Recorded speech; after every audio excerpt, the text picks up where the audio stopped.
Before we begin today's episode of Potterless, just two quick announcements. First, PotterlessPodcast.com has gotten a facelift thanks to web designer Kelly Beckman. We fleshed out a few of the tabs on the website, most notably the Wizard On tab. The Wizard On tab now has pictures. It has every picture that anyone has ever sent me. That means people wearing Wizard On shirts, people putting Wizard On stickers on stuff in public, people sending in fan art. If you want a picture on the website, just send it my way. Draw up some fan art, take a picture of you in the Wizard On shirt, whatever. Go for it. And also on the Wizard On tab is the name of everyone that has ever been a patron on patreon.com/Potterless. So there's other parts of the website that are being fleshed out and are continuing to flesh out. So go on and check out potterlesspodcast.com. It's a good time.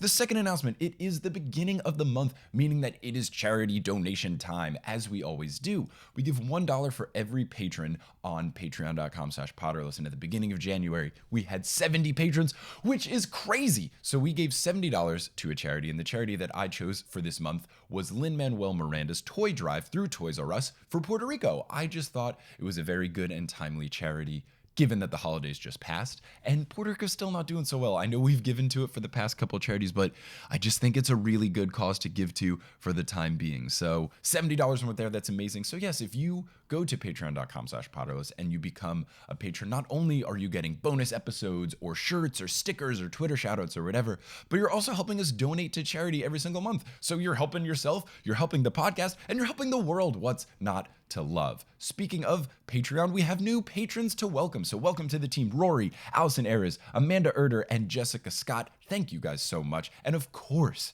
thank you an immense amount to our producer level patrons. That's Leanne, Andreas, Vicky, Aaron, Erica, Calvin, Michael, Sadie, Emily, Chandra, Jesse, Maggie, Natalie, Deborah, Daisy, Clout, Michael, Sean, Alexander, and Rebecca. These lovely humans never leave the house wondering if they left the oven on because they never forget to turn it off. So without further ado, let's get into episode 32 of Potterless, guest starring Eric Silver of Join the Party podcast, discussing chapters 25 through 27 of Harry Potter and the Order of the Phoenix.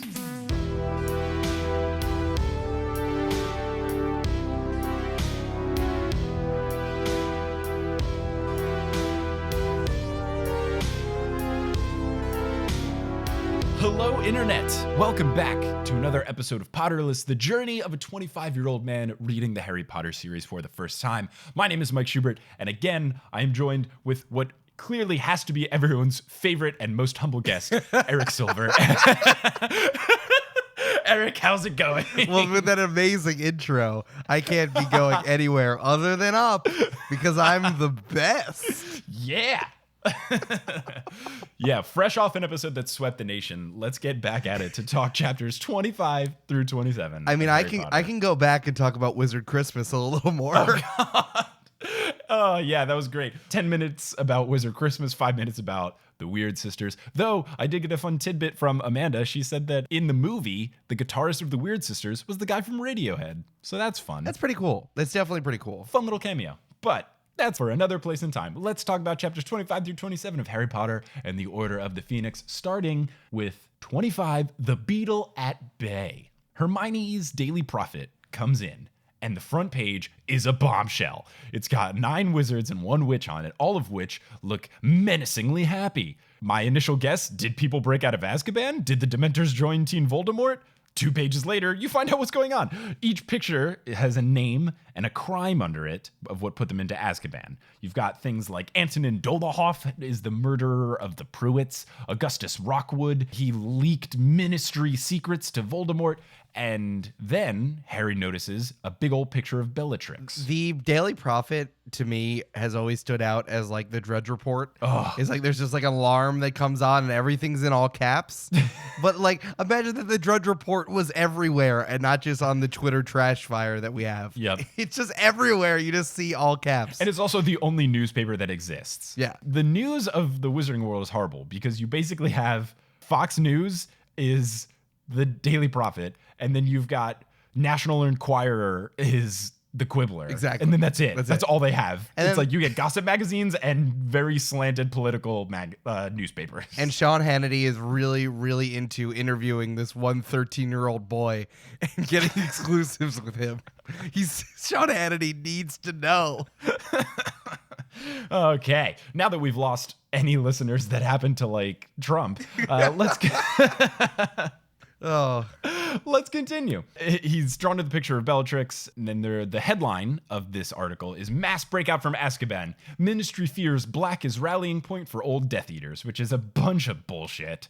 So the article has all these quotes from Fudge blaming Sirius, saying that he's the only person to ever break out, so he has to be the top suspect because he could have shown all his old Death Eater friends how to do it. that's the largest leap ever. Like that doesn't Very big. Not even credible. Like I guess he broke out. But even if you broke out, how would you sneak back in to tell your friends? You'd have to break back in, tell everyone how to break out, and then break out again. Sirius Black, Return to New York. Ooh. Sequels all over the place. Here we go. Gotta love a good sequel. But only if it is something : Electric Boogaloo, or 2 something, 2 second something. Sirius Black 2, Electric Boogaloo. 2 serious, 2 black. Oh, that's good. Sirius Black 2, The Legend of Curly's Gold. Sirius Black 2, Judgment Day. Ooh, that's a good one. Sirius Black 2, Lost in New York. Where's Hogwarts? Oh my God. I don't know. It's somewhere in New York. Harry, where are you? We went to Hogwarts and Harry's at home. Do I take the ACE? Where do I go? Is this going uptown or downtown? These muggle trains are so confusing. Harry is still on the Q train. What do you mean he's in Brooklyn? Okay. So that was a good call to all of our New York listeners out there. Some good now that subway. everyone living in every other state has turned off. We only got liberals in New York. Let's see who else we can alienate. Oh, man. So this is clearly the thing that Voldemort is happy about. Hermione thinks that Fudge has to blame Sirius because the only other alternative is admitting that he was wrong and Dumbledore was right. And Fudge does not want to do that. So in the Grand Hall, most of the kids are unaware because not everyone gets the Daily Prophet, but clearly every teacher knows what's up because they're whispering to each other or looking really terrified, or Umbridge is like downing a bowl of porridge really intensely. So clearly every teacher is spooked. Me too. No, she was She was what? Oh, you're right. I thought she was nonchalantly eating a bowl of porridge. No, she's like intensely, terrifiedly eating a bowl of porridge. Yeah, I'm reading it now, and I'm just like, oh no, she's super into that porridge. Before, I was like, what a weird way to demonstrate that someone doesn't care about the news. Oh no, she's actively trying to ignore the news. So Hermione then goes on to page 10, which details that Broderick Bode, who is someone that worked for the Ministry of Magic, was found dead in his St. Mungo's room, strangled by a potted plant. It blames his healer for putting the plant on the bedside table, and she has been suspended. Turns out that the plant was a devil's snare disguised to look just like a regular old plant. The Ministry doesn't know how it got in. But this is the guy who was in Lockhart's room a couple chapters ago when the kids were in St. Mungo's that was just staring at the ceiling.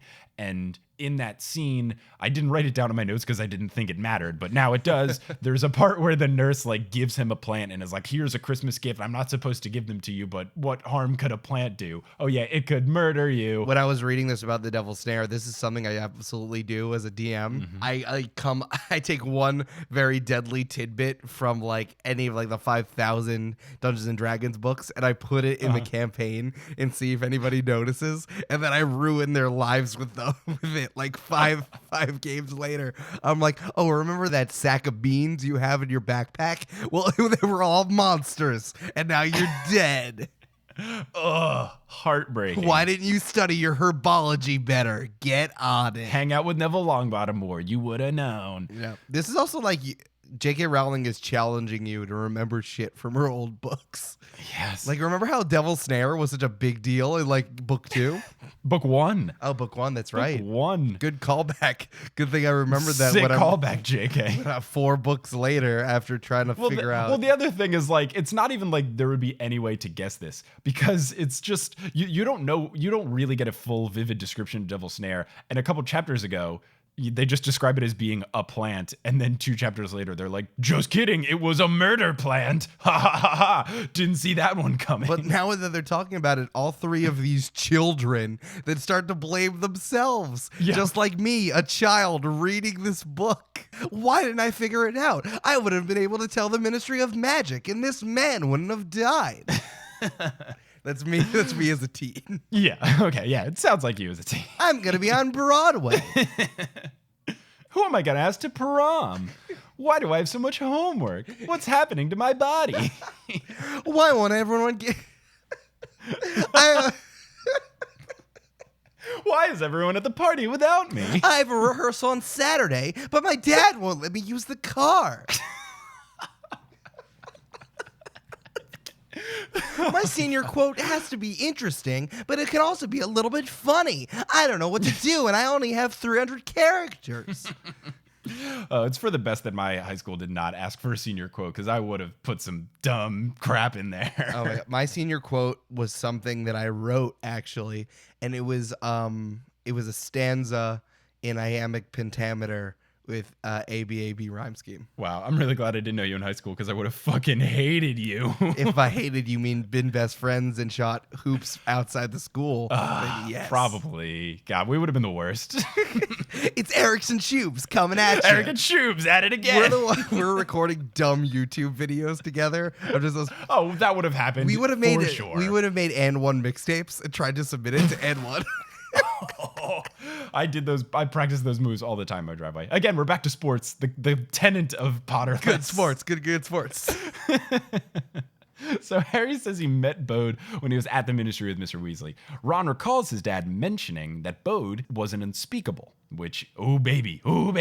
Hermione leaves to go write a letter very abruptly. She says it's not sure if it'll work, but it's worth a try, and she's the only one who can. And then she leaves. And Ron says that he hates that Hermione always does this, and he voices a concern that I have. He's like, why doesn't she just stay 10 extra seconds to tell us what she's doing? It's like, Ron, then we wouldn't have JK's big plot reveals where she can just skip shit for 2 chapters at a time. Duh. It's really funny reading this now, because it's like Hermione's being obstinate and writing a letter when she could send an email. And we're like, all right. We're like, I guess, like, is the postal service like the best way to contact someone? In the wizarding world, it is. Who are you writing a letter to? Like your grandpa who lives in a cabin in the middle of the woods? Like, I don't... So they see Hagrid, and he's got a new cut on his face, and he's been put on probation. So that's a fun thing. I mean, it's one of these things where, like, she says it, and then we learn more about the actual probation thing later. It's just, ugh. So very briefly, we learn he's on probation. Then we also learn that rumors are now flying around the halls about the people escaping from Azkaban. All the kids whose relatives dealt with these 10, the example given is Susan Bones, are getting berated with questions and attention and people like whispering behind their backs. And Susan says, oh, I know how you feel now, Harry. So now everyone's starting to sympathize with people bugging Harry about stuff. I have like 5 things to say about Susan Bones. Go. First of all, Susan Bones is my roller derby name. Okay, nice. Second of all, this is like the second time we've talked about empathy with people who have dealt with emotional trauma in 2 episodes. Yep. So like first we have Ginny telling Harry that like, oh, you should have just talked to me because we've literally been through the same thing. Yeah. And now this a random person who we really haven't met before is empathizing this bullshit stuff that Harry has been dealing with for how many years? 5 years at Hogwarts? Yes. People bugging them and staring at them? Yeah. So I don't know if this is just like teenage growth or like these kids are so dense in their brains that like having a thought that relates to another person is like revolutionary. But like, cool. Empathy is good. Empathy on. Put that on a t-shirt, Tubes. Empathy on? That can Empathy be a on. Wizard on. As they say at Hogwarts, as they say at the end of every homeroom at Hogwarts, empathy on. Oh my lord, classic. But yes, regardless, good that empathy is finally happening because Harry's just been like shit on for 4 books, and now kids are finally like, oh yeah, oh right, okay. Oh, this is how it feels now, Felix. Maybe you're not full of crap. Oh man, I shouldn't have bullied you so much. Oh wait, why was everyone bullying me? I didn't deserve it. I should have empathized with you. Why aren't people nice to me? Don't they realize I'm an orphan? Someone tried to murder me as a child. Now this one time where someone's asking me a question in the hallway, I know how it feels to be attacked by the evil person in our entire universe. I witnessed death in front of my eyes, and no one believes me.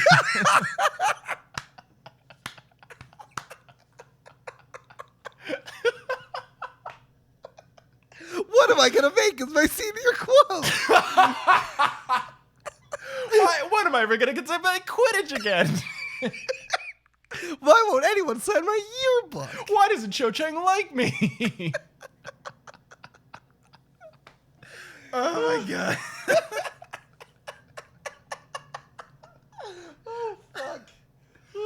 Okay, now that 0 people are listening to the podcast, we'll continue on. So, Oh shit. Okay. All right, here we go. All right, here we go. So the kids and teachers are now starting to believe Harry and Dumbledore because the Prophet article was very sketchy. Umbridge has a new decree. We're up to 26. Teachers are now only allowed to talk to students about subject matter that they teach and nothing else. Lee Jordan has an amazing moment where they're in the back of Defense Against the Dark Arts class. Fred and George are playing Exploding Snaps, and Umbridge yells at them to not play that game. And Lee Jordan stands up and goes, "That's got nothing to do with Defense Against the Dark Arts, Professor. According to decree number 26, you can't do this."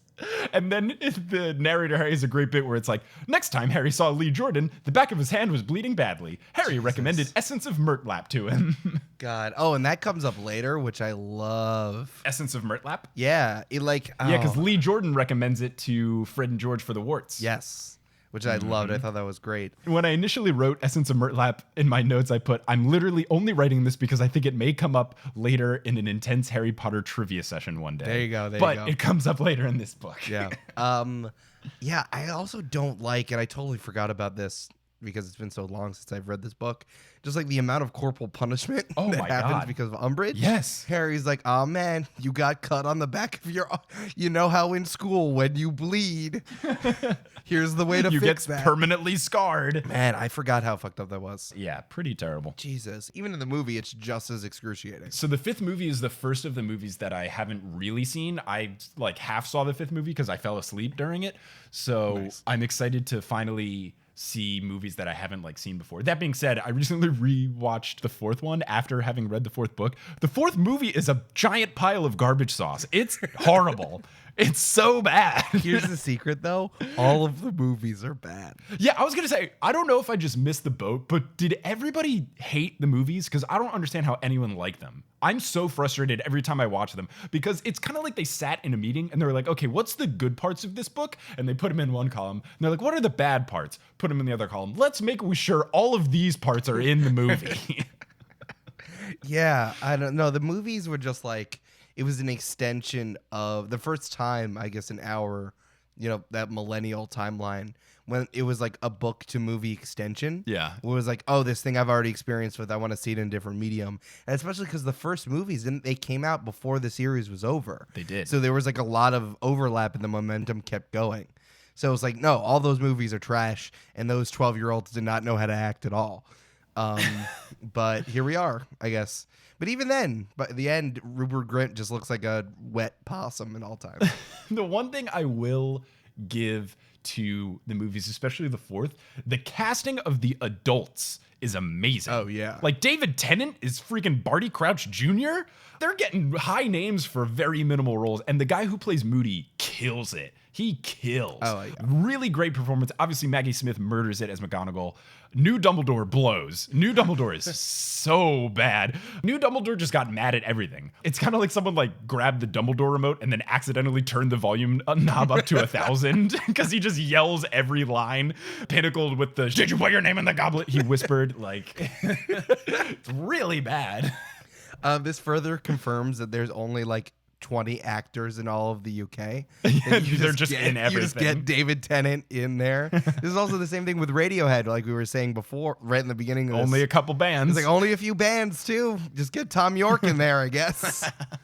So now we learn what probation means. Probation means that every class is now monitored by Umbridge, and the teachers are not actually on probation. I don't know why they called this probation. It's clearly not probation because they're still allowed to teach. It's just intense monitoring by Umbridge. She's allowed to interrupt as much as she wants. And the first instance we see of this is in Trelawney's class. She is bugging out, both in the classroom and in the hallways. She is freaking out about these new probation lessons. Hagrid is also affected. He hasn't shown any animal that is more dangerous than a krupp, which is described as a Jack Russell Terrier with a forked tail, which sounds amazingly adorable. I want to play with that very badly. This was another thing where I was like, as a former teacher, I was like, oh yeah, this is a thing that happens all the time and is the worst thing in the entire world.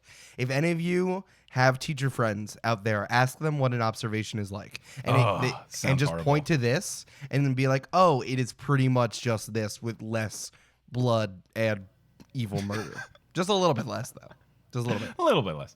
Before we move on, mentioning the Jack Russell Terrier, Potterless has an official dog named Kingsley, who is part Jack Russell Terrier. So basically, someone on Twitter said that they were listening to Potterless before they adopted a dog. And at one of the episodes, I said, why don't people name more of their, like when people have pets and they name them after Harry Potter things? I feel like Crookshanks is very common. Why aren't more pets named Kingsley Shacklebolt? It's definitely the best name in the series. And then someone tweeted at me like, I listened to it. Kingsley sounded like a great name. My dog is now named Kingsley. So Kingsley is now the official dog of Potterless. And today it was tweeted that he graduated from puppy school and he's going to be a therapy dog. I saw that. Kingsley, the most adorable thing in the world. Kingsley is so adorable. I hope I get to meet him one day. I hope it so. would make me. I can't. I'm so excited. I'm pretty sure I want to meet him more than J.K. Rowling. That's amazing. Well, because if I meet J.K. Rowling, it would just be bad. I would just berate her with questions. Hi, my name's Mike, and I didn't listen to you. I didn't read your books until I was an old man. Now my life is based on this principle. So, though he's showing them cute animals, he's distracted, he's jumpy by Umbridge's presence. It's just throwing him off. Hagrid also forbade the kids from visiting him in his little hut outside the forest after dark because he's afraid that they'll all get in trouble for it. Harry's mad that basically all the stuff he likes at the school is being taken away, so he doubles down on DA stuff. He says that everyone's working really hard, especially with the news being out, because they really want to be up on their defense game in case they encounter one of these Azkaban prisoners. Neville has a huge leap in improvement. He's like Kristaps Porzingis from his second season to his third season in the NBA. He is just absolutely killing the Magic game.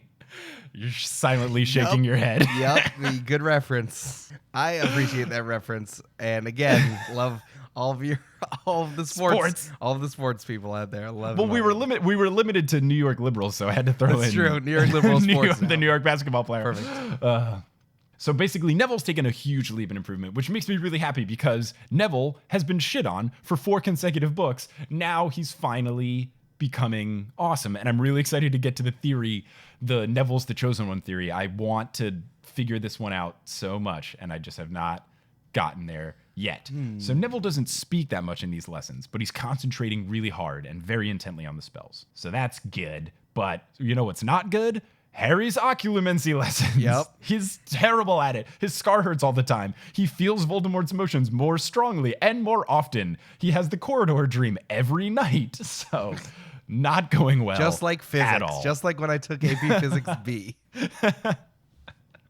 Ron is back on his bullshit, theorizes that Snape is probably opening Harry's mind to make it easier for Voldemort to infiltrate it. I gotta say, we made a joke about this before that, like, you shouldn't be teaching by doing all of these dangerous shit. Yeah. But, like, that's all it feels is like he's not getting better. He gets this bullshit advice to clear his mind. Like, that doesn't sound like good teaching. No. So, like, at least this one actually seems plausible because Snape sucks. He does. So, like, he could do something bad like that. Yeah, and they don't know that Snape turns out to be a good guy in the end and says always because he has a big crush on Harry's mom. They don't know that yet. I never know how many spoilers you have or not, Jubes. I think all that's left, the major ones, is that Dumbledore gets murdered by Snape, I think, for a good reason. And then Snape is good. I think those are the only like 2 big plot twists that I know. Good. You don't know that Tonks turns into a unicorn. That's good. No. Oh, no, I spoiled it. Oh, jeez. Hermione has a great quote where she says, "How many times have you suspected Snape, and when have you ever been right?" Which, beautiful, Hermione. February arrives, a.k.a. Smang It with Cho Chang at Hogsmeade Day. Yay. So Hermione received a letter from an unfamiliar brown owl, and she is pleased. She tells Harry that it's very important, but they can't discuss it now. They need to discuss it at the 3 Broomsticks at noon at Hogsmeade, because she has to write her letter back immediately. There you go. Harry says, I don't know, Cho might be expecting me to spend the whole day with her. And Hermione says, whatever, bring her along if you must. I just can't talk now. I got to reply to this letter. Oh, God. Yep. This gave me, so bad. I had a pit in the middle of my stomach. I'm just like, I know this trap. I've been in this trap. I have fallen directly into and died in this trap. No. It's bad news. Ron can't go to Hogsmeade because Angelina is making the Quidditch team have an all-day practice since they have the new members. The team is basically garbage now that the twins and Harry are gone. They're so really bad. They're effectively the Atlanta Hawks at this point. Got them. I could have said the Brooklyn Nets because we're limited to New York people, but the Nets aren't actually that. No, they're not as bad. They have as a lot the of Hawks. potential as the Hawks, and this is our new NBA podcast with Eric and Shoes. We pivoted. So Harry goes to meet Cho. They leave, and it's at first very awkward until Harry looks longingly at the Quidditch practice, and Cho brings up, oh, remember that time we played Quidditch against each other, and Oliver Wood said that you should be rough to me and not nice? Ha ha ha, how's Oliver doing? And Harry says that he's on Puddlemere United. Listen, get at me, J.K. Rowling, when you want to make funny wizard jokes about things that happen in the real world, you got it. This is a very good reference to Manchester United and how all soccer teams are named United just all over the place. A lot of them. So this is very good. Good reference. It's good. But it's solid. I still have many things to talk to you about Wizard Christmas. Let's move on. So let's see. They're just about to arrive at Hogsmeade, and Pansy and a bunch of Slytherin girls. Fuck Pansy. She's the worst. Fuck her. She's the worst. They basically walk in and shit talk Cho for going on a date with Harry. Pansy then goes on to say at least Diggory was attractive. Pansy, that's not cool. He's dead. He's dead. You don't talk about dead people. No. Good looking when he was alive. That's and not murdered okay. by the Dark Lord. You know when you'd call people out about their dead boyfriends? So good. Yeah, I love it. Makes you really sympathetic as a character. So they get to Hogsmeade and they see a bunch of signs giving out 1,000 galleon rewards. Oh wait, sorry. Wait, I have really strong feelings about something. Hey, people who identify as Slytherin in their houses. I'm sorry that people think you're evil, but read the books for like 5 seconds. I'm sorry that they're all aligned with the big bad in your book. I'm sorry that they say terrible things about people's dead boyfriends and you all think it's about ambition. But like, you're coded as the bad house. I'm sorry that there's a 4-house system and there's a good versus bad thing. I'm Hufflepuff and I love food and you give me shit for it, but at least I'm not evil in the entirety of a YA series. It's too real. It's too real. Got him. Wrecked.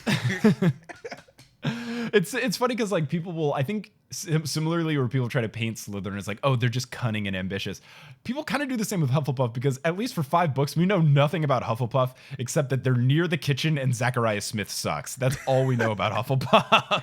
First of all, I love the fact that they're near the kitchen. Oh, I do too. I'm realizing that I've gotten more things about Hufflepuff from a Harry Potter musical than the actual books. Actual canon. Yeah. I've told people that Hufflepuffs are great finders more times than I can remember, and I'm like, oh, is wait, that's not from the books? No, that's from Harry the Potter musical. Yeah. Oh wow, my girlfriend's Hufflepuff, and she says it all the time because I'm really bad at finding things. Like the number of times I've said the sentence "Where are my keys?" is probably in the quadrillions, but my girlfriend very good at finding things, and Kelly will often say, you know, whenever she finds the thing, Hufflepuffs are good finders. And I'm pretty sure she thinks it's from the books. Exactly. No, I thought it too. And then I realized it's from the musical because they say it as a punchline when like in the first musical, when like they're doing like a musical introduction to all the houses. And they, of course, the punchline is Hufflepuff sucks. It's just like Hufflepuff are good finders. And then everyone laughs and moves on. Thanks, University of Michigan and Darren Criss. Oh, Darren Criss made that? Yeah, he was Harry. I didn't know that. I didn't read the books. That's where everyone found him from these YouTube. That's how you go. You go from YouTube, much like you being a Vine star, of course, like your crossover hit. Oh, kill me. He went from YouTube and then it became he was on Glee. So it's just like a direct line. So you're going to be on Glee. Never watch an episode of Glee. Looks like I'll make a podcast called Glee-erless where I watch Glee and talk about it. As they say in Glee, wizard on. Glee on. Musical on.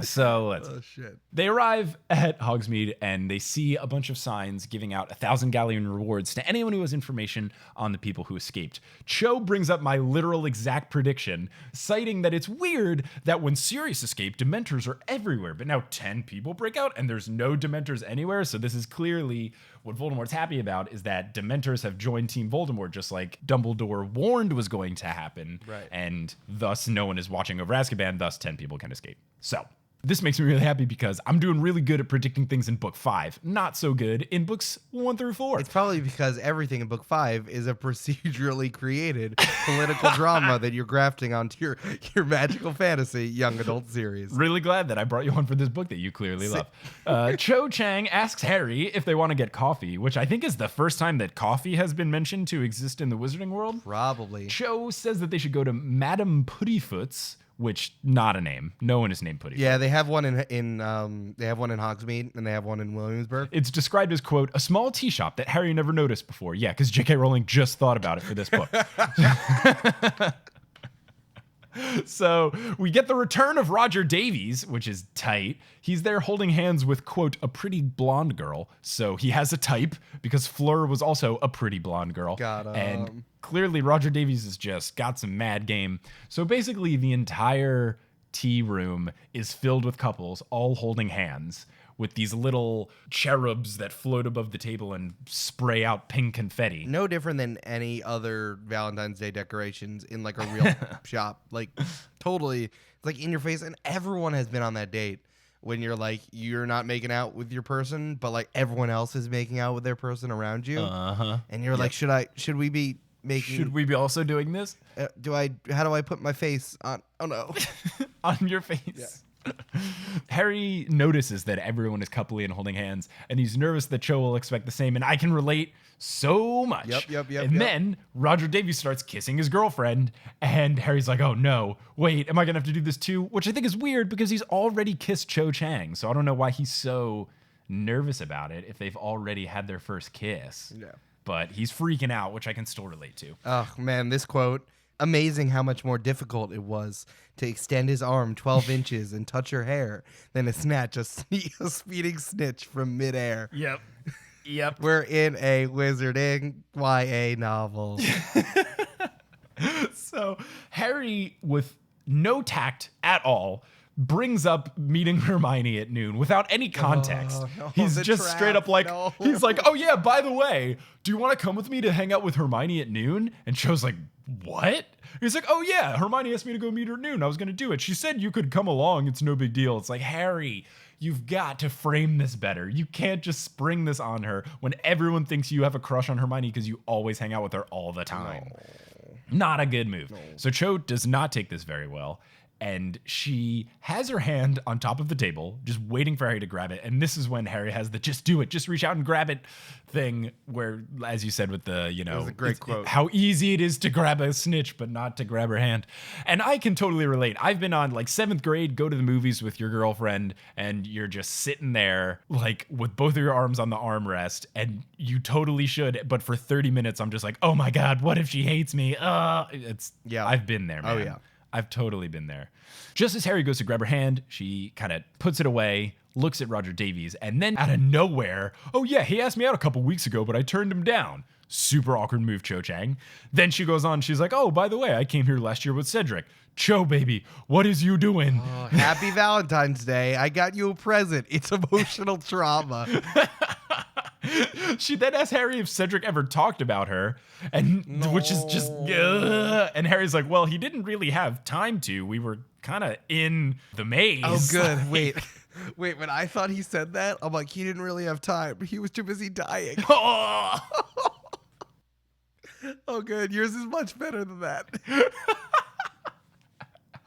Oh, man. So Harry's like, hey, let's not talk about Cedric. And then she starts crying and saying that they both need to talk about it, which is good. It's like, I agree with you, but there's a time and place, and it's not on a Valentine's Day date in the lovey-dovey coffee shop. Yep. Do this differently. So Harry mentions that he has talked about it just with Hermione and Ron, and she gets super mad. It's like, oh, if you like talking to Hermione so much, why don't you just leave and go talk to her like you obviously want to?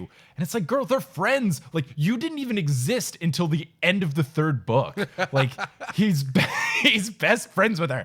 So she storms off because Harry laughs about the thought of being romantically interested in Hermione, which is, again, not a good look. Nope. Cho storms off in a bunch of tears, and then Harry goes into the Three Broomsticks, sees Hagrid with new cuts on his face. Harry asks about them. Hagrid dodges the question, and then he leaves. Hermione enters, sits at a table with Luna Lovegood, and plot twist I did not see coming, Rita Skeeter. Yeah, Sean Hannity Crazy. in cat-eye glasses sitting right there. So Rita doesn't know why she's there either, because clearly Hermione can just never tell anyone anything until everyone's in the same room. And she keeps pressing Harry about his love life and all these other things. She's still trying to be gossipy towards Harry. Rita starts talking smack about how Harry feels that he's been dragged by the Prophet. Harry says that he could name names of the Death Eaters, and she says that she'd love to write that article. But Hermione wouldn't want that, clearly. Turns out that's exactly what Hermione wants. So Luna, who is singing Weasley, Weasley is our king under her breath and stirring her drink with, quote, a cocktail onion, which is not a thing, right? That's not Luna real. Lovegood is my favorite character. She's the best. She is there because her dad is the editor of The Quibbler, and he has agreed to putting this article in his magazine. Rita's like, oh, the Prophet would never publish this unless we frame it as Harry being crazy, and she does admit that fudge is a big influence on what the Prophet puts out. Rita admits that the Prophet exists to sell itself. Luna chimes in that her dad thinks it's rubbish. Rita asks who he works for. She says the Quibbler. Rita laughs at her. And then Hermione says, look, people are really hungry for an article about what happened since the Prophet's story about the breakout was so lacking. So we're going to put the article in the Quibbler. Rita asks how much money. Luna says that writers don't get paid there. They do it for honor and publicity. And ooh, fuck that working for free bullshit. Yeah, I really like Never this do media, that. I love this media critique in the middle of this book. It's not good. So Hermione basically blackmails her into doing it because of the animals thing. I bet the Prophet would love an insider's take on life of Azkaban is her quote, which is cold-blooded. And then Rita agrees, starts to interview Harry, and that is the end of chapter 25. Nice. So then we get into chapter 26, Seen and Unforeseen. So we get back to school, and Neville supports Harry for deciding to go through with this interview because Harry told him about it. He's very proud of him. Cho is in the grand hall at lunch, sits down and ignores Harry. Hermione sees this and goes, oh yeah, how'd the date with Cho go? Oh my God. Harry tells her the story, and Hermione's like, you idiot. You had to do better context for saying you're going to meet me. And she gives this whole thing where she's like, you should have said like you really don't want to do it, but you're making me do it. Can you please come with me, Cho, so that we can get out of there faster? Like, Hermione gives this amazing lie, and it makes me sad that she didn't tell him this before because she didn't realize that Harry's the biggest idiot on the planet and that he wouldn't think of this. But you can't ask her to do everything. Teenage girls are 17 steps ahead of everyone else. They need to run the Light world. years I just need a handbook. Oh my God, I've also done this too. Like, someone has given me a very simple action to do, but I have like two things going on at the same time, and then I botched both of them. It's like, why did you do that? I'm like, you told me to do two things. I don't know what to do. So I feel you. So Ginny and Ron come back from Quidditch practice, and they say it was horrible. But apparently Ginny's doing very well. Fred and George are confused. They're like, how did Ginny get so good at Quidditch? Hermione says that she used to steal their brooms from the boys when they weren't looking because they never let her play with them. George says that if they lose to Hufflepuff and they have to hear Zachariah Smith talk about how great it was, he'll have to kill himself. And Fred says, kill him, more like it. Fred is really doing very well in the fifth book. Oh, yeah. For a long time, it was like Fred and George kind of interchangeable. Fred has a lot of very solid quotes in the fifth book that make me like Fred more than George. That's good. I'm glad that you picked the side of which one. I've picked my favorite. The match then happens, and it goes horribly wrong. It lasts 22 minutes, and Ron gave up 24 goals. Oh, Ron. Which is a very bad efficiency rating. The beaters were really bad. Ginny pulls a Victor Crumb, though, and snags the snitch when they're losing by 160, which makes me so mad. It's like, J.K. Rowling, stop trying to make this a thing. This would never happen. This would never happen in sports ever. Ginny would be aware of the score before grabbing the snitch. Like, I hate that she's trying to justify her terrible scoring system by making this dumb situation happen twice in 2 books. It's so stupid. Shoobs. I have to tell you something. What? Quidditch is not so bad. It is so bad. Why is it good? It's the worst. You have to okay, the way that I understand it is like it's like you're playing hockey. I think it's a lot closer to hockey than anything else. It's like you're moving and you don't necessarily have an idea of what the time or the score is. Like you're not looking, even when you're playing basketball and there is a scorekeeper, you don't know what the time or the score should be, or you shouldn't be looking at all because you're not paying attention because you're flying on a broom that's going like upside down and everywhere. So like if Ron is letting in all these goals, right? Ginny, that's not Ginny's job. Ron and the Beaters are doing a very bad job. Yeah. I don't think it's sports. And also, like, it's fake. Like, it's setting up. I know. I would not play Quidditch at all, but I will accept that she has put in a fake sport into her book, and I like it. Fake sports are hilarious because I never have to play them. I don't get why everyone... Like, this should be a common thing. Like, this should be an occurrence that people playing the sport are aware of. So there should be some sort of thing where everyone's yelling, like, don't grab it yet. Like, and wait until we score one more time.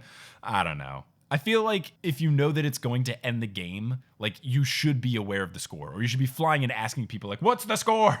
I don't know. But this is kind of like what... I mean, this is totally off base, but, like, the way that cricket works... is like it goes on forever, but it can go on forever. Yes. So it's like that Quidditch has an unlimited time frame. It's like if you're gonna lose, then just end it. I think that was what Ginny was doing. Like she's doing her job. It could be. That's true. They're getting destroyed. And like there's no coach.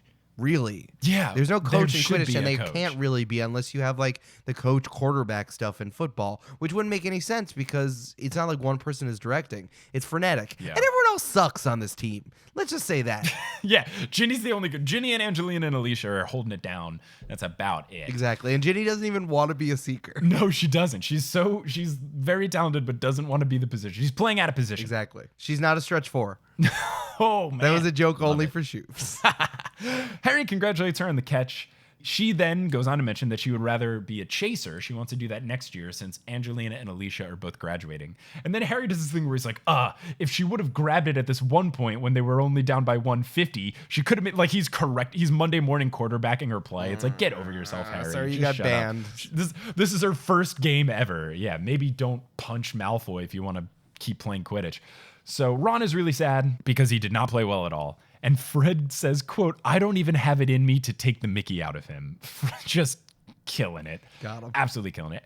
Harry goes to bed, has a corridor dream again, but this time the door is open. But before he can open it, Ron snores really loudly and wakes him up. Yay! So at breakfast the next morning, everyone's on edge for the prophet. Harry gets a hoard of owls with mail because the Quibbler article has posted. Yeah. So you'd learn that most people actually believe Harry. A lot of the letters that he got was like fan mail of people saying, you know, I actually believe you. I'm sorry that the prophet is being so mean to you, blah, blah, blah. When Umbridge finds out, she bans him from future trips to Hogsmeade, takes 50 points away from Gryffindor. They have to be in the negatives at this point because they haven't done well in Quidditch. And she gives him another week of detention. There's also a new decree the next day that anyone with a copy of the Quibbler gets expelled. Oh my God. So all the kids to get around this do these spells where they tear the pages out and then put these jinxes on it, where if anyone is reading the page that isn't the kid, it looks like a textbook or blank, which is amazing. I love that. That's like you're hiding your fidget So spinner good. and you gotta like stick it on your body somewhere and you can just keep spinning it. Like, yes. High So schooler good. ingenuity. Hell yeah. Hermione is really excited about this because she makes the completely accurate assumption that if it's banned, now everyone's going to want to read it, which is true. Everyone does with these jinxes. Cho then comes up and apologizes to Harry, says that the interview was so brave that it made her cry, which, as we've learned, does not take much to make Cho Chang I don't cry. like this. I don't like that Cho Crying is is kind of her thing. I don't want that to be her thing. I don't either. Why is there not a guidance counselor at the school for Cho to see? That she clearly needs it. Her emotions are not doing all right. But she was also like really smart and like had all these qualities. Pretty and popular and good at Quidditch. Yeah, and Harry to like fall for her, and now her thing is being emotionally battered. Yep. Like I don't like that you're gaining that as a quality. No. Like, I like sorry that it was Valentine's Day and you were dating a guy who a year ago who's now dead. Like, God, Yep. Be more Yep, complex, yep. please. Get to plot points sooner and just like flesh out some characters a little more.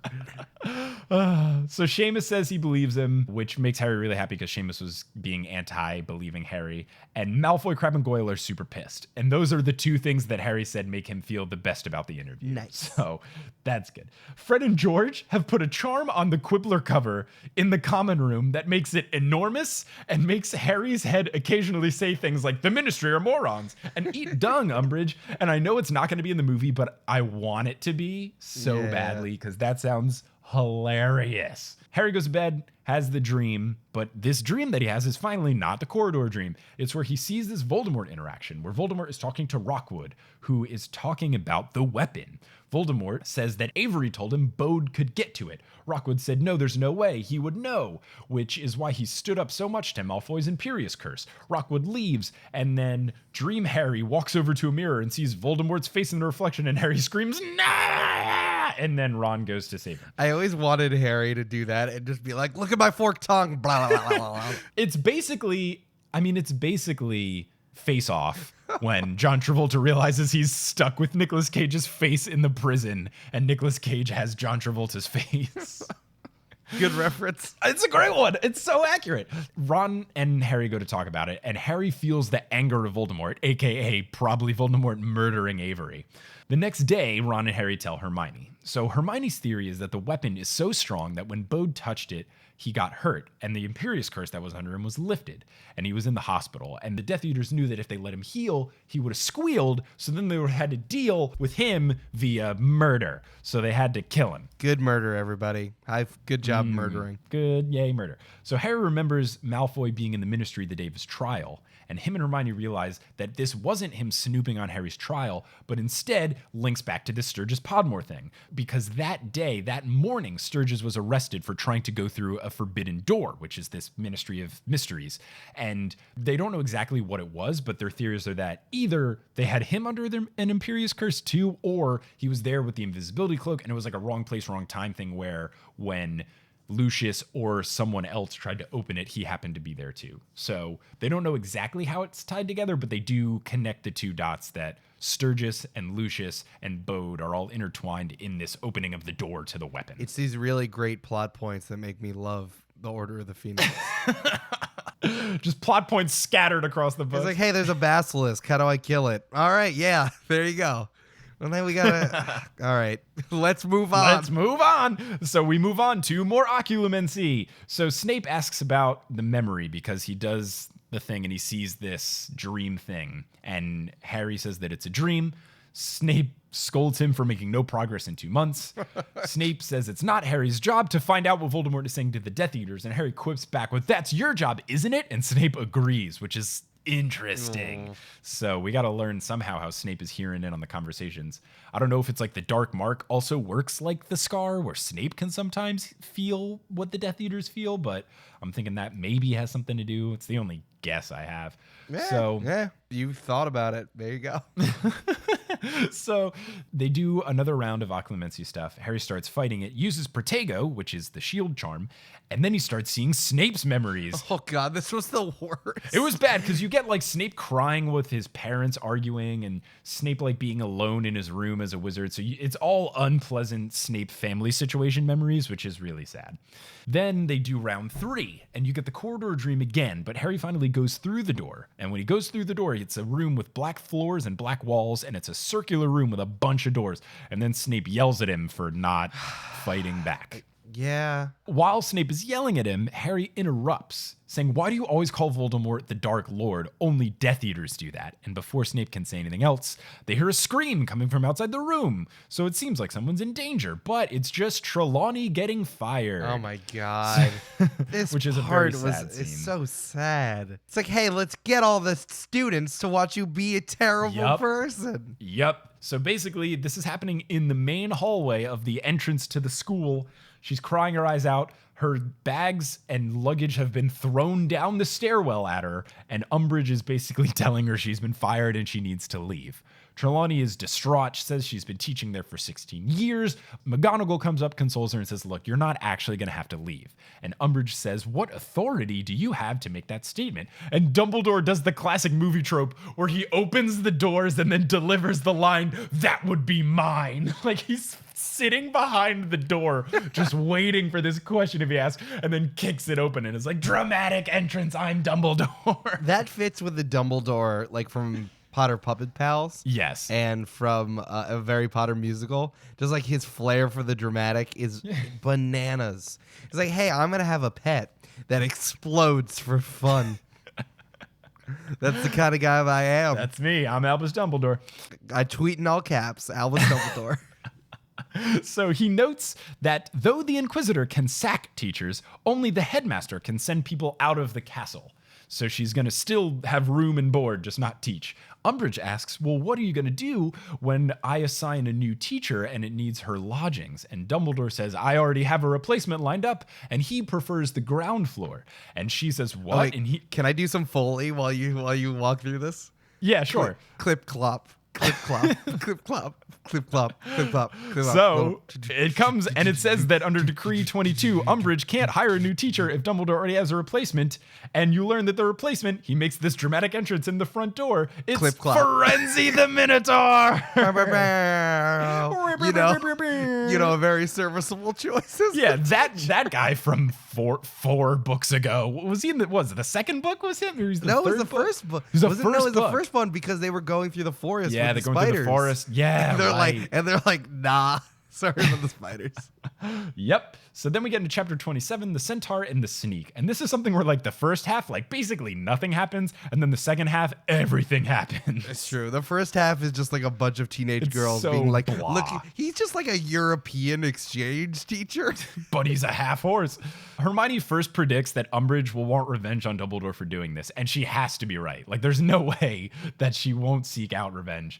They head to divination, which is in a room that has been effectively turned into an indoor forest. Amazing. Which is pretty cool. Amazing. He's basically an atrocious teacher because he spends the entire lesson first just smack talking humans that try to predict things are really bad and they're never right and human methods are awful. He then goes on just this big tangent about how Minotaur methods are the best, but they're not always correct. So it's just this like weird thing where they don't actually learn anything. They look up at the stars. They use these smoke signals that the kids can't see. And Ron basically afterwards is like, that guy was shit. he was really bad. But you're right. All the girls like fawn over him because he's European and fancy and gorgeous and blonde And has blah, 4 blah, blah. legs. Ooh, Which is yeah. tight. I don't know. I kind of like how even though J.K. Rowling has put this class like in her magic book, she still has a character come in and be like, no, this is bullshit, man. I don't even know. Yep. After class, Firenze pulls Harry aside and he says, you need to tell Hagrid that his attempt is not working and he must abandon it.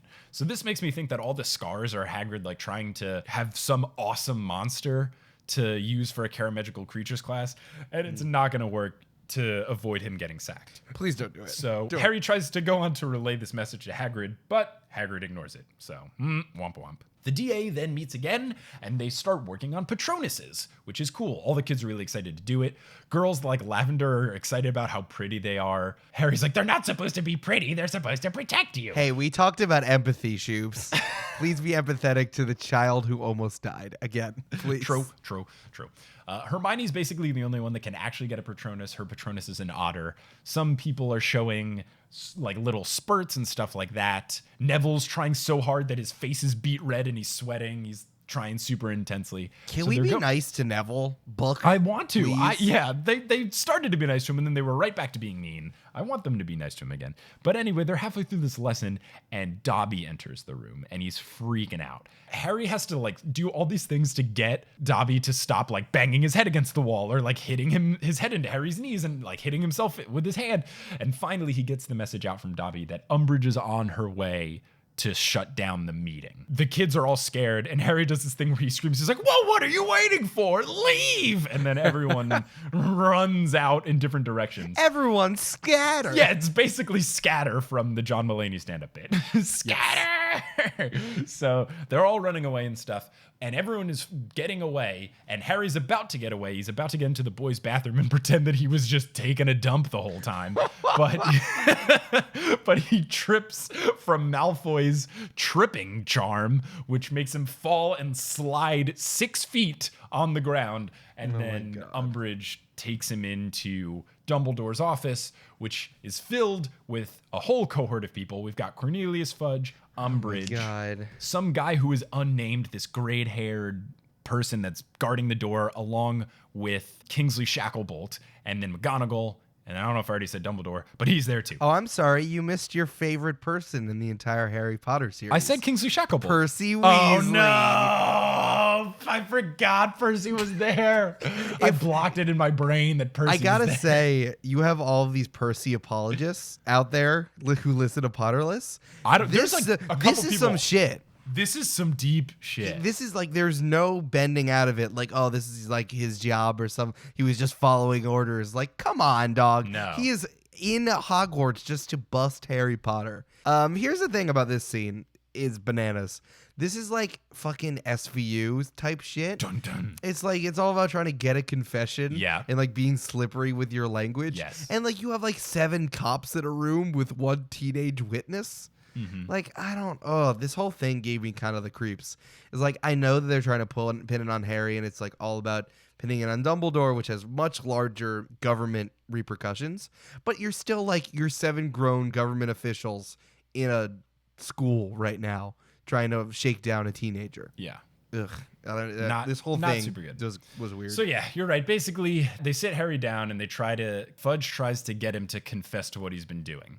Harry was about to just be, angsty Harry and be like, do you know why you're in here? And be like, yeah, I know I'm in here. But before he can do that, he sees Dumbledore very slightly looking over Harry's shoulder, very slightly move his head to the right and to the left to shake no. So halfway through Harry going, yeah, he says no and just plays dumb. You basically find out that Fudge is trying to just get a confession out of Harry, and it's not going to work. He keeps denying and denying and denying. But then they bring in their informant, which I thought was going to be Malfoy. Everyone thinks it's going to be Malfoy. Yeah. Turns out it's Marietta. So it's Cho Chang's Ravenclaw friend that giggles all the time. You find out that she snitched to Umbridge. They don't explain why, and I don't understand why. I don't know what she has to gain from this. But she snitches to Umbridge, and because of that, she gets the crazy bad acne thing that Hermione put on the parchment. And what it is it's purple boils that pus on her face that spell out the word sneak, which is, oh man. Terrible. Damn, Hermione. Damn. Get 'em. So they're trying to get Marietta to say what she told Umbridge, but she doesn't want to say anything more because she's afraid that the jinx is going to get worse. So he notices Kingsley Shacklebolt like kind of fidgeting while this is going on, and Harry's confused about what this is. You'll learn later. But basically, Fudge and Umbridge ask Marietta direct, like, yes or no questions. Were these meetings going on for 6 months? And she says no. And they were like, what? Because they were going to try to get the fact that they know that Harry was met with the kids to form this group in the Hogshead because there was this guy, what was his name? Like Willie something? Yeah, I'm looking at this right now. Willie Wittershins. Willie Wittershins. This was this was the language thing that I was telling you about. Okay, So yeah, Fudge yeah. says, oh, said Fudge, bouncing up and down on the balls of his feet. Yes, do. Let's hear the latest cock and bull story designed to pull Potter out of trouble. Oh, that's like a thing, though. That's like a But phrase. like they say cock and bull twice in like Twice. 2 chapters. They do. And I'm like, that's...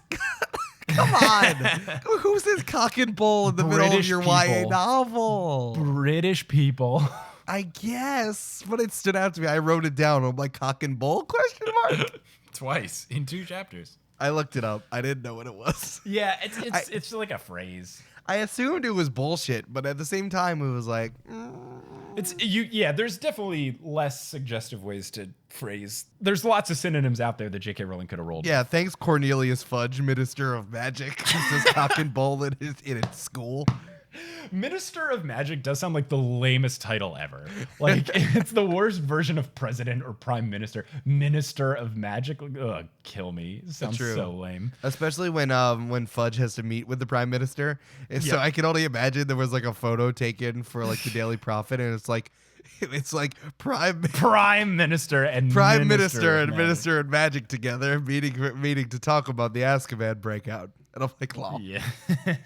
Right, so they ask him about Willie Wintershins Willie in the Hogshead basically overheard the entire conversation. But then Dumbledore brings up, hey, look, that happened 2 days before that decree came out. And when he brings this up, they describe Percy's face as looked like he just got hit in the face with a brick. He looked like something heavy, yeah. Love that. And then the next thing you say is this sentence is really funny. Percy looked as though he'd been struck in the face by something very heavy, and then the next word is fudge. And I know it's a new sentence, but I do like the fact that it's like he looked like he got hit in the face with heavy fudge. With a big chunk of fudge. Percy looked like he got hit in the face with some fudge. Oh man. So basically that's when they turn and they ask Marietta, well, if we can get her to admit that these meetings have been going on past this first initial one, then they'll be in trouble. But she says no, that they didn't, and they're very confused and upset about this. It looks like they're going to get off scot-free, but then they admit that Pansy Parkinson checked out the room after all the kids left, and the piece of paper with everyone's name on it, with Dumbledore's army written in big script at the top, is still in the room. No one grabbed it, which is dumb. So they bring that in, and then Dumbledore, rather than let Harry take the fall for it, gets an idea, because it's Dumbledore's army, and he takes the full blow. I don't believe this. I don't believe that they would believe him. Yeah, I'm very surprised that they went along with it and believed it so quickly. I really thought they were going to try to call shenanigans. Dumbledore basically is just like, it says Dumbledore's army, not Potter's army. Get me in trouble, not him. And they're like, yeah, okay. I know that it's like it seems like he painted himself into a corner maybe, and like this is ultimately what they want. They want Dumbledore out so that Umbridge can be headmaster. Yeah, headmaster, and they do whatever they want. But like that is a cock and bull story. It's very flimsy. Yeah. If they looked at it later, that wouldn't hold up. And I mean, the whole they're trying to get him with government shenanigans. So it's like even later, if they tried to prove that, it just wouldn't hold up. Yeah. So basically, Dumbledore makes up a fake story about how he put this group together. He's been plotting against Fudge. They start freaking out like, oh, Percy, did you get that down? Like, write 2 copies of it, send one to the prophet. If we get it out there quick, we can get it in the morning paper. Like, all this crap. They just completely go along with it. And then Dumbledore has this great thing where he's like, oh yeah, you thought you were going to get Harry in trouble, but now you get to send me to Azkaban. He says it's like losing whatever their version of a not galleon is and finding a galleon. Losing a sickle and finding a galleon, isn't it? Yeah. They say something about putting him in Azkaban, and then Dumbledore's like, oh, there's only one problem, Fudge. And he's like, what's that? He's like, you're assuming that I am going to, what's the phrase? Come quietly. Amazing. So then basically there's this amazing weird thing where like the minister tries to send the 2 bodyguards to arrest him. Dumbledore uses this spell that like shoots out a streak of silver light which like knocks everyone out except for McGonagall, Harry, and Marietta, and then Dumbledore. And then Dumbledore basically has to be like, look, McGonagall, you're taking over the school. You're going to be great. I got to get out of here. Harry, it's going to be fine. Don't worry. I got this. No big deal. And then, but everyone just has to act like there's been no time in between this. Like I just knocked them out on the ground and ran away. So just shut up, go along with it. Everything's going to be fine. And he even brings up the point, he's like, Fudge is going to wish that he hadn't kicked me out of Hogwarts because I will be able to do much more outside of the school than within it. And then he leaves. And then the people wake up. They're very confused about what went down. And that is the end of chapter 27. And it's also the end of this episode of Potterless. Hey. How you feeling? How you feeling there, Eric? Man, Dumbledore at the end of this sequence, man, he just turns on the superhero mode when he needs to. Right? Yep, he really does. It's just like you forget that he's the most powerful wizard of all time because he's like an old man who hangs out in his tower and plays with his phoenix. But then he like just fucks everyone up real easily. And I guess like it's really frustrating, especially in this book, how we get a lot of, in the first 3 books of the trilogy, it was a lot of hands-on Dumbledore talking with Harry, walking him through what's going on with him, and like using him for good. And that's the whole point of Dumbledore's army, that like it seems like he's handcuffed, right?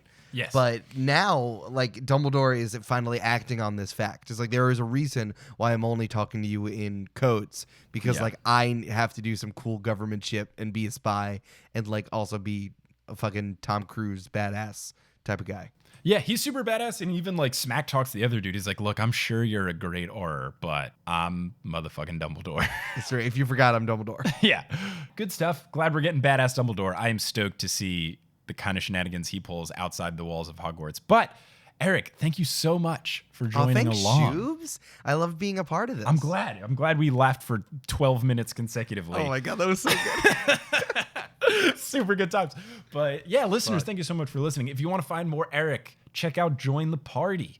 It's a fun D&D podcast that a bunch of my friends are on. And even if you don't like Dungeons and Dragons, it's really great if you just like captivating stories. And if you want to learn about Dungeons and Dragons, it's a great way to do that too. It's a good time. Can't recommend it enough. The thing that I thought the most about this last scene was actually I wanted to see how this would play out if you were playing D&D. Oh. Like, how would you let people escape? How would you have the time frame? And it's really something you can do.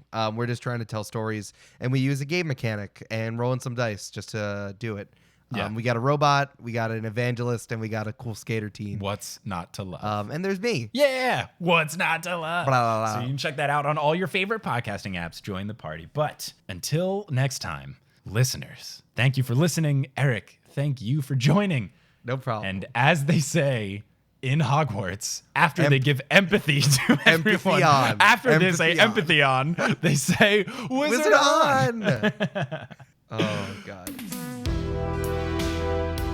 Potterless Podcast can be found on any of your preferred podcasting apps, including Spotify. We're also on Facebook, Twitter, and Instagram. Just search for Potterless Podcast. Potterless was created by Mick Schubert. It is hosted by Mick Schubert. It is edited by Mick Schubert. It is produced by Mick Schubert, as well as Leanne Davis, Andreas Ozelby, Vicky Garcia, Aaron Johnson, Erica and Calvin Bauer, Michael Vanderslice, Sadie Bear, Emily Whiffen, Chandra Cruz, Jesse Horgan, Maggie Zobazek, Natalie Klobuchar, Deborah Wilkes, Daisy Kartenstadter, Klaus Serlope, Michael Butte, Sean Jones, Alexander Stark, and Rebecca Adamek. Web design by Kelly Beckman, and the music is by Bettina Campomanes. If you want any other information about Potterless Podcast, just go to potterlesspodcast.com. Thanks for listening, and until next time, Wizard on!